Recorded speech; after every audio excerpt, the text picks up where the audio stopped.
High, আমি তোমাদের ছোট্ট বন্ধু চিকু। তোমরা সবাই কেমন আছো? আমি ভালো আছি। আমি এখন আমার পিসিমণির বাড়িতে এসেছি। আজ তো জগন্নাথ দেবের মাসির বাড়িতে অষ্টমতম দিন। কাল জগন্নাথ দেব চলে যাবেন, তাই সবাই যে যার মতো করে একটু আনন্দ করে নিচ্ছে। ও বাবা, আবার লজ্জা পাওয়া হয়েছে। এই হচ্ছে আমার একজন দাদু। এই দাদু আমাকে খুব সুন্দর করে চন্দন পরিয়ে দিয়েছে, গোটা কপাল জুড়ে। দেখো, ঠাকুর ঘরে শাঁখ রাখা আছে দেখলাম। আমার বাজাতে খুব ইচ্ছে করছে, তাই আমার মাকে শাঁখটা আমার মুখের সামনে ধরতে বললাম। দেখি বাজাতে পারি কি না। ফু দিতে হবে তো, ওই হচ্ছে না তো। যাই হোক, এখন দুপুরে সবাই খাওয়া দাওয়া করবে।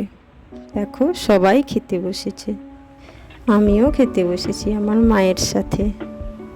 দেখি আজ জগন্নাথ দেবের প্রসাদে কি হয়েছে। এই তো প্রথমে পনির ফ্রাইড রাইস, তারপর সাদা ভাত, ডাল, শাক ভাজা, কুমড়ো ঘন্ট, শাকের চচ্চড়ি, পটল আলু ঝোল, আলু ভাজা, পাঁপড়, মিষ্টি, দই, পায়েস, অনেক কিছু। এখন সন্ধে হয়ে গেছে। দেখো, আমি পিসিমণির বাড়িতে এসেছি বলে আমার পড়ায় কিন্তু কোনো ফাঁকি নেই। দিদিভাই আমাকে পড়তে বসিয়েছে। দেখো আমি কী রকম পড়ছি। দিদিভাই আমাকে মাঝে মাঝে সাহায্য করছে কিভাবে গোল ঘোরাতে হয়। যাই হোক, অনেকক্ষণ পড়ার পরে আমার পড়া শেষ হয়ে গেছে, খাতা গুছিয়ে রেখে দিলাম। জগন্নাথ দেবের আরতি শুরু হয়েছে। আজ তো মাসির বাড়িতে জগন্নাথ দেবের শেষ সন্ধ্যা আরতি, তাই সবাই আনন্দ করে নিচ্ছে। দেখো কিভাবে আরতি ঘোরাতে হয়, আমিও শিখে গেছি। আমার ভিডিও দেখতে তোমাদের কেমন লাগছে? যদি ভালো লাগে আমার ভিডিওতে একটা লাইক করে দিও, আর কমেন্ট করো কেমন হলো। তো এখন সন্ধ্যা আরতি শেষ হয়ে গেছে, সবাই বসে বসে কীর্তন গান শুনছে।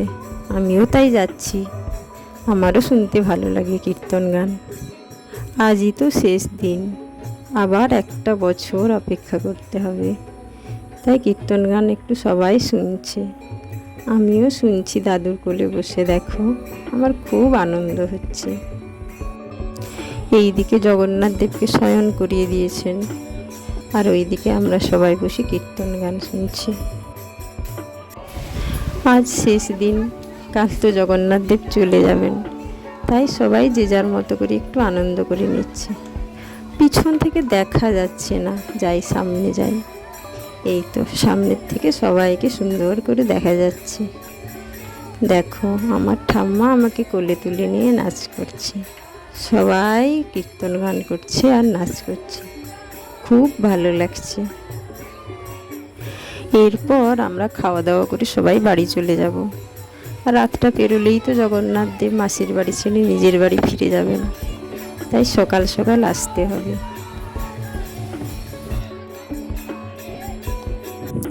সকালে ঘুম থেকে উঠেছি, কিন্তু মনটা আজ বড়ই খারাপ। আজ তো জগন্নাথ দেব চলে যাবেন। দেখো, তার সাথে আবার কীরকম বৃষ্টি হচ্ছে সকাল থেকে মাঝে মাঝে। কথিত আছে এই বৃষ্টি নাকি জগন্নাথ দেবের মাসির চোখের জল। কিছু খাওয়া দাওয়া করে নি, তারপর পিসিমণির বাড়ি যাব। উফ, এখানে যা মশা, মশাগুলো একটু তাড়িয়ে নি। আমি পিসিমণির বাড়িতে এখন চলে এসেছি। শেষবারের মতো সবাই একটুখানি জগন্নাথ দেবের আশীর্বাদ নিয়ে নিচ্ছে, আমিও একটু প্রণাম করে নিচ্ছি। জগন্নাথ দেব, আমাকে একটু আশীর্বাদ করো। কত ছোট ছোট দাদাগুলো জগন্নাথ বাড়ি থেকে এসেছে জগন্নাথ দেবকে নিয়ে যেতে। তারা আমাকে শেষবারের মতো চন্দন পরিয়ে দিল।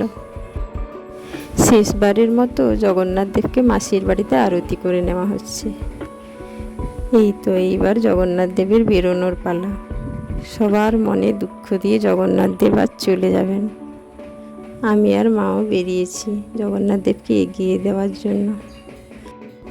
এই তো বেরিয়েছেন জগন্নাথ দেব, বলরাম, সুভদ্রা মা, একে একে করে বেরোচ্ছেন। জগন্নাথ দেব এখান থেকে গিয়ে রথে উঠবেন।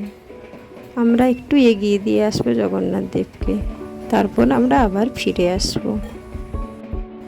কত ঢাকের বাদ্যি, কাসর, ঘণ্টার আওয়াজ, সাথে কত ভক্ত সমাগম। জগন্নাথ দেব সবার মনে দুঃখ দিয়ে আজ নিজের বাড়ি ফিরে যাচ্ছেন। সবার মনে আজ খুব দুঃখ। জগন্নাথ দেব, বলরাম, সুভদ্রা মাকে 3 বার করে ঘুরিয়ে নেওয়া হবে, তারপর যাত্রা শুরু হবে। জগন্নাথ দেব আজ মাসির বাড়ি ছেড়ে নিজের বাড়ি ফিরে যাচ্ছেন। প্রথমে বলরাম, সুভদ্রা মা, তারপর জগন্নাথ দেব যাচ্ছেন।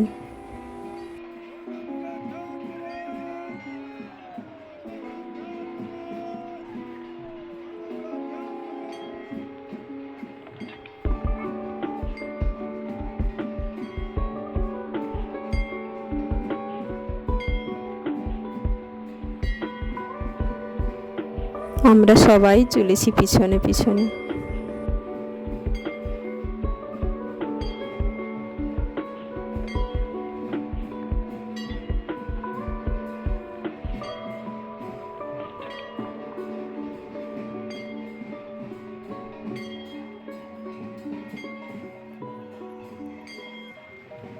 আমরা এখন ফিরে আসছি। আসার পথে এদের দেখা পেলাম। আমরা আবার পিসিমণির বাড়িতে ফিরে এসেছি। জগন্নাথ দেবের আসন ফাঁকা, কেউ নেই, ঘর অন্ধকার। আবার 1 বছরের অপেক্ষা। মনে এক রাশ দুঃখ নিয়ে আজ তাহলে আমি আমার ভিডিওটি এখানেই শেষ করছি। তোমাদের সাথে দেখা হবে আবার কোনো একটা ভিডিওতে। আমার ভিডিও ভালো লাগলে আমার চ্যানেলটাকে সাবস্ক্রাইব করে দিও। আজ তবে আসি, টাটা।